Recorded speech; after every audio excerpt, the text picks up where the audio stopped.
Hello les amis, bienvenue sur les jeux de Cassiopée. Donc là, je vous propose une vidéo pour voir signe par signe ce que vous réserve votre été, donc mois de juillet et mois d'août 2025, d'une manière générale. Vous pouvez aussi regarder sur ma chaîne, je viens de publier une vidéo où signe par signe, je vous propose de voir ce que vous réserve votre été au niveau sentimental et affectif. Donc là, dans cette vidéo, on va rester sur quelque chose de plus général, voir un petit peu quels sont les messages qui s'adressent à chacun d'entre vous, signe par signe. Et on commence tout de suite avec les béliers.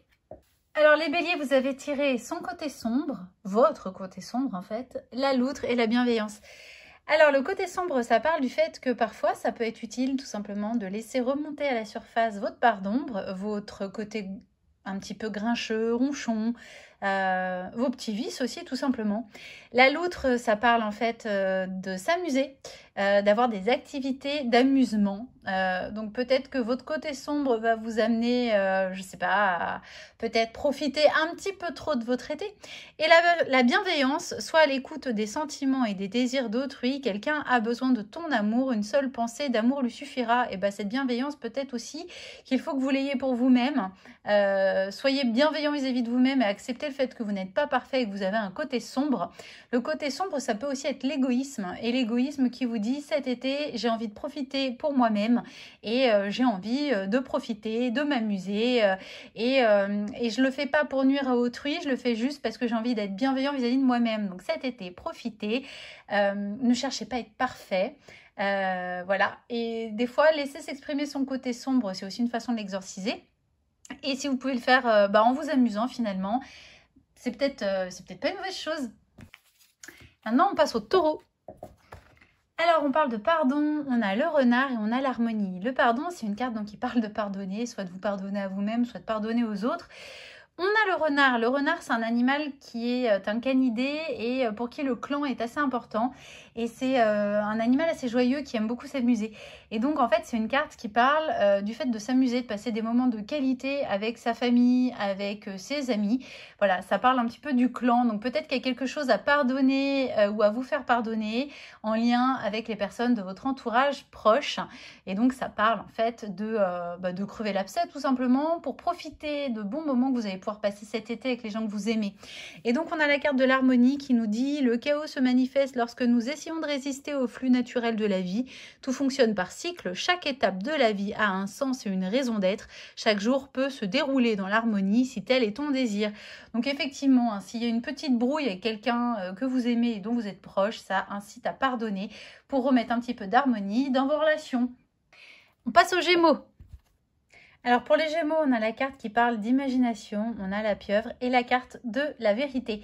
Donc l'imagination, mais ça parle du fait que peut-être que c'est le bon moment, profiter de moments un petit peu de détente pour écouter votre imagination, pour rêvasser, pour réfléchir un petit peu à ce qui vous ferait plaisir, à ce dont vous avez envie, pour être un petit peu créatif. Et puis pour rêver, c'est le moment de rêver. On a la pieuvre aussi qui est un animal aquatique et qui vous incite à utiliser la magie de l'eau. Alors en plus, la pieuvre, c'est vraiment un animal hyper intelligent qui a des bonnes capacités d'analyse. Peut-être qu'il est temps de faire le mariage entre à la fois l'imagination et la créativité et un petit peu l'intuition et en même temps l'intellect parce que peut-être que c'est là que réside la vérité. On a une carte qui vous dit que la meilleure façon de traverser ton épreuve actuelle est de dire la vérité. Contrairement à ce que tu penses, personne ne sera blessé si tu exprimes exactement ce que tu ressens. Alors peut-être que là, il est au-delà de la vérité vis-à-vis d'autrui qu'il serait bon de dire, ça peut aussi parler de votre propre vérité et que par l'imagination et par des moments de détente, notamment quand vous allez être, pour certains d'entre vous, à la mer, peut-être profiter de moments de détente que l'eau peut vous procurer ou à la montagne, dans une rivière ou dans un spa. C'est des moments en fait où l'eau permet de travailler et de relâcher beaucoup de choses. Donc voilà, faites appel à votre imagination lorsque vous êtes dans des moments de détente. L'eau peut être un outil pour vous aider à vous relaxer. Et à ce moment-là, c'est peut-être le moment justement de réfléchir et de méditer un petit peu sur des choses qui sont un peu enfouies dans votre inconscient et que l'eau peut peut-être aider à révéler. L'eau, il y a une connexion entre l'eau, les mémoires, l'inconscient. Peut-être qu'il y a des choses qui sont cachées à vos propres yeux et auxquelles il peut être intéressant de réfléchir pendant que vous vous détendez. Et dans ces cas-là, pourquoi pas utiliser l'eau comme moyen de se détendre. Mais en tout cas, voilà, il y a une sorte de vérité peut-être que vous vous cachez à vous-même. Et peut-être qu'en mélangeant intuition, imagination, rêverie et analyse et perspicacité, vous pourrez apprendre à mieux vous connaître et à passer un cap dans votre vie cet été. Et on passe au cancer. Alors, nos amis cancer, on a la carte de la foi, on a le héron et on a l'inspiration. Alors, la foi, ça vous parle de la foi, à la fois quelque chose de spirituel, mais aussi la foi en vous et la foi dans vos proches. Donc, ça vous parle de garder la foi. Et le héron, c'est une carte qui incite à la méditation. Le héron est capable de rester immobile et de regarder le plan d'eau devant lequel il se trouve pendant des heures. Et ça vous parle peut-être de ralentir un peu, de peut-être vous mettre à méditer ou en tout cas à réfléchir sur certaines questions. Et on a l'inspiration, donc une nouvelle idée émerge comme un doux murmure à l'intérieur de ton cœur. Écoute et agis, suis l'inspiration venue de là-haut. Donc voilà, moi j'ai vraiment des énergies qui disent de ralentir, de prendre des moments d'introspection, de méditation, de contemplation, de garder la foi en l'avenir et en vous-même et d'essayer de sentir un petit peu l'inspiration qui peut venir justement lorsqu'on ralentit le rythme et qu'on met un petit peu d'espace dans ses pensées. On passe au lion. Bon alors les lions, on a la carte du désespoir, on a la carte du lion. Pour les lions, c'est quand même drôle.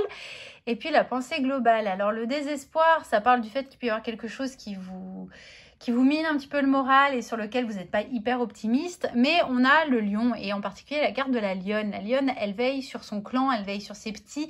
Elle est capable d'être assez féroce d'ailleurs quand il faut se défendre. Et elle est courageuse et voilà. Donc peut-être qu'il faut trouver le courage de vous battre plutôt que de désespérer dans cette situation. Trouvez en vous les ressources et vous reconnecter à ces ressources que vous avez en vous pour vous battre et pour dépasser cette situation. Sachant qu'on a la carte de la pensée globale qui nous dit que tu as été encouragé à déployer tes ailes. Pense à sortir des sentiers battus, tu es un citoyen du monde, ouvre ton regard, imagine le monde à l'intérieur de ton cœur, embrasse-le, entoure-le d'amour, que cela soit et cela sera. Peut-être qu'il faut prendre un peu de hauteur et voir les choses de façon plus globale plutôt que de rester le nez collé à ses problèmes. Je pense que ça vous parle de ça, ouais, de prendre de la hauteur et puis de vous reconnecter à la part en vous qui est plus combative que vous ne le pensez. Vous avez peut-être plus de ressources que vous ne le croyez. C'est normal d'être abattu quand on se prend un revers dans la vie, mais rien n'est permanent et visiblement vous avez le pouvoir d'inverser la vapeur. Et c'est parti pour les vierges. Alors pour les vierges, le moment présent, le phénix, le chemin du milieu, ça parle du fait, donc le moment présent, c'est le bon moment là, maintenant. S'il doit se passer quelque chose, c'est le bon moment. Le phénix, ça peut parler du fait qu'il y a peut-être eu des échecs récemment ou des choses qui n'ont pas fonctionné comme vous vouliez. Ou des situations auxquelles il faut mettre un terme et que c'est le bon moment là, maintenant pour renaître de vos cendres. Pour vous relever d'un échec, pour changer quelque chose qui ne vous correspond pas, effacer pour recommencer à zéro. Voilà, en tout cas là c'est le bon moment cet été pour faire un bilan ou pour changer d'une situation ou pour vous remettre en route après quelque chose qui vous a un petit peu cassé le moral ou ralenti ces derniers temps. Et on a la carte donc du chemin du milieu qui dit « Fais se rejoindre les deux côtés, le chemin du milieu est celui de l'équilibre, d'une vie plus paisible. » Donc il y avait peut-être quelque chose dans votre mode de vie qui faisait que vous brûliez peut-être un petit peu la chandelle par les deux bouts. Et voilà, donc c'est peut-être le moment voilà, de faire un peu table rase de tout ça et d'opter pour une voie un petit peu plus apaisée, plus calme, plus sereine et un petit peu moins dans l'excitation. Et quelque chose de nouveau et de bon pour vous pourrait en ressortir. C'est parti pour les balances. Alors on nous parle de la non-lumière, de l'ours et du lâcher-prise. Alors l'ours, c'est une carte qui parle d'un animal qui est puissant, mais qui a aussi besoin d'hiberner et qui a besoin de reprendre des forces à un moment donné, de faire des réserves, de se ressourcer, de se reposer, pour ensuite ressortir au moment du printemps. Et on a la non-lumière. Alors la non-lumière, ça peut être interprété comme votre part d'ombre, mais c'est aussi le fait de ne pas être dans la lumière. Alors peut-être que cet été, étonnamment, on vous dit de vous mettre un petit peu en retrait, de ne pas vous mettre dans la lumière justement, de ne pas vous exposer, plutôt de garder vos forces, de faire un petit peu des provisions en quelque sorte, de rassembler vos forces et de vous ressourcer pour peut-être mieux redémarrer à la rentrée. On a une carte de lâcher prise qui dit que cela ne sert à rien de chercher à escalader une montagne pieds nus. Repars à zéro, lâche tes exigences, il y a un chemin plus facile. Quand le moment sera venu, ce nouveau chemin va apparaître. Donc je pense vraiment qu'il est question cet été de reprendre des forces en vue peut-être d'une rentrée un petit peu plus dynamique qui va être peut-être un petit peu plus exigeante et va vous demander beaucoup d'énergie. Donc là, ressourcez-vous, reposez-vous, reprenez des forces. Alors les scorpions. Alors, les scorpions, on a la carte qui nous dit un mal pour un bien, on a l'abeille et on a l'intervention divine. Alors, ça peut vouloir dire qu'il se passe quelque chose dans votre vie là cet été qui ne va pas forcément vous plaire de prime abord, qui va même vous sembler être une épreuve ou un coup du sort, mais qui en fait sera un mal pour un bien, peut-être quelque chose de libérateur. On a la carte de l'abeille qui est une carte qui parle de quelqu'un qui ne travaille pas forcément et qui ne fait pas forcément des efforts pour lui-même, mais plutôt dans un projet commun, pour la communauté, etc. Alors peut-être que vous avez l'impression de vous épuiser pour les autres et de ne pas forcément être payé en retour.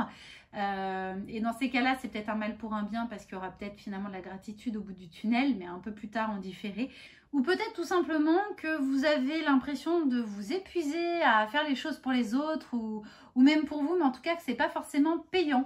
Mais en tout cas, les difficultés que vous pouvez rencontrer aujourd'hui, c'est un mal pour un bien parce que ce que vous vivez pas bien cet été, ça devrait se calmer et en fait ça se trouve ça va porter ses fruits mais seulement plus tard après l'été. Alors on a l'intervention divine qui vous dit que tu es certainement frustré par quelque chose qui stagne dans ta vie, les avancées semblent lentes et fastidieuses.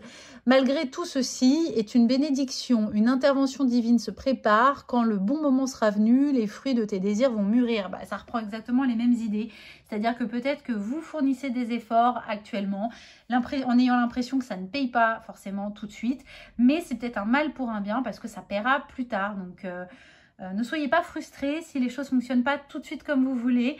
L'attente, elle peut être salutaire. Alors on passe maintenant au Sagittaire. Alors pour les Sagittaires, on a la carte du choix, la carte de l'araignée et la carte de la foi. Alors le choix, ça peut vouloir dire que vous êtes à un carrefour dans votre vie, que vous allez avoir des choix à faire, quel que soit le domaine. Et l'araignée, alors c'est pas forcément un animal qu'on adore, hein. Moi personnellement je suis limite phobique, mais l'araignée en fait elle tisse une toile et la toile c'est un symbole de créativité. Il y a un côté artistique en fait dans les toiles d'araignée et donc ça vous parle peut-être de vous exprimer de façon créative, quelle que soit l'activité, qu'elle soit manuelle ou peut-être musicale, voilà. En tout cas, ça va parler de faire des choix dans la façon d'exprimer votre créativité.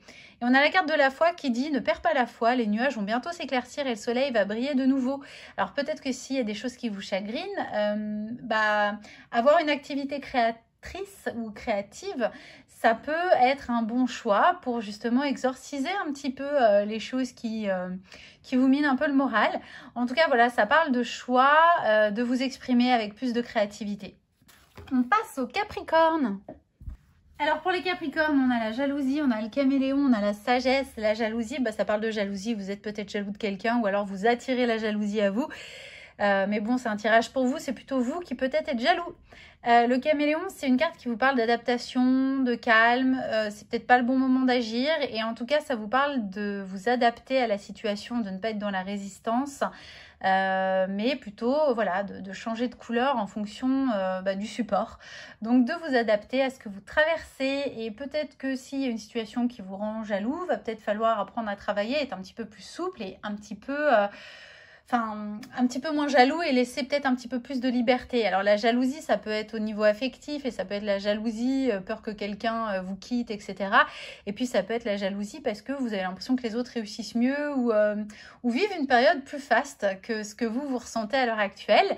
Donc vraiment, ça vous demande de vous adapter, d'accepter votre situation et c'est à vous de faire preuve de souplesse et plutôt que d'être jaloux des autres à qui tout sourit, si vous, c'est un petit peu bloqué, soyez peut-être un peu plus souple dans l'adaptation. Alors la carte de la sagesse, elle vous dit que tout ce qui existe a une fonction et un sens. Être sage, c'est avoir beaucoup d'amour, de tolérance et de compassion pour toute chose.